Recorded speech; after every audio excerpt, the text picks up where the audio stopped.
মানুষ যখন বিপদে পড়বে তখন কি করবে, ডিবির সাথে কিভাবে কন্ট্যাক্ট করবে? আমার ক্ষমতার লোভে একজন আরেকজনকে কাছে টেনে নেয়। কন্টেন্ট ক্রিয়েটর তৌহিদ আফ্রিদি ডিবি হারুন কিংবা তার প্রশাসনকে ব্যবহার করে নারী কেলেঙ্কারি আর বিরোধী মতকে দমানোর কূটকৌশল করতেন।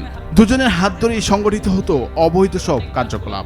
আফ্রিদি ডিবি হারুন অপরাধ চক্র এখানেই সীমাবদ্ধ নয়, এর পেছনে ফ্যাসিস্ট শেখ হাসিনার আস্থাভাজন সাবেক স্বরাষ্ট্রমন্ত্রী আসাদুজ্জামান কামালও জড়িত।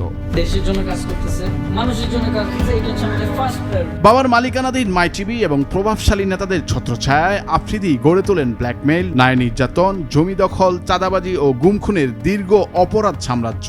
ভুক্তভোগীরা তার সিন্ডিকেটকে ডাকত গিভ অ্যান্ড টেক সিন্ডিকেট, যেখানে সম্পর্ক নির্ভর করত কারা সুবিধা পাচ্ছে আর কারা ক্ষতিগ্রস্ত হচ্ছে তার উপর। অভিযোগ রয়েছে আফ্রিদির ক্ষমতার মূল ভরসা ছিলেন প্রভাবশালী রাজনীতিবিদ এবং কয়েকজন সাবেক পুলিশ কর্মকর্তা। এর মধ্যে সাবেক স্বরাষ্ট্রমন্ত্রী আসাদুজ্জামান খান কামাল এবং সাবেক ডিবি প্রধান হারুনুর রশিদ অন্যতম।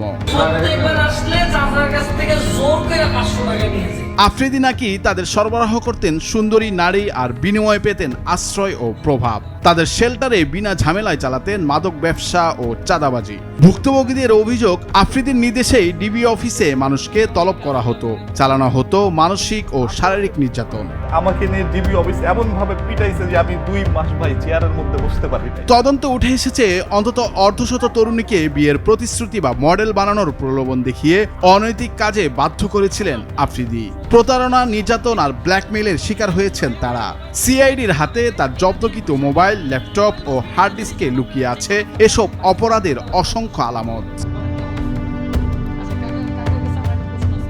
আওয়ামী লীগ সরকারের পতনের পর দুদক সাবেক স্বরাষ্ট্রমন্ত্রী কামাল ও তার পরিবারের নামে শত কোটি টাকার অবৈধ সম্পদের প্রমাণ পেয়েছে। তদন্তে বেরিয়ে আসছে আফ্রিদির সঙ্গে তার ঘনিষ্ঠ সম্পর্কের নানা চাঞ্চল্যকর তথ্য। আফ্রিদিদের ব্যক্তিগত জীবনের কেলেঙ্কারিও সামনে এসেছে, বিশেষ করে মুনিয়ার সঙ্গে ঘনিষ্ঠ সম্পর্ক এবং তার বাসায় ঘন ঘন যাতায়াতের প্রমাণ মিলে, যা এখন তদন্তকে আরও চাঞ্চল্যকর করে তুলেছে। নুরুল আফসার, বৈশাখী সংবাদ।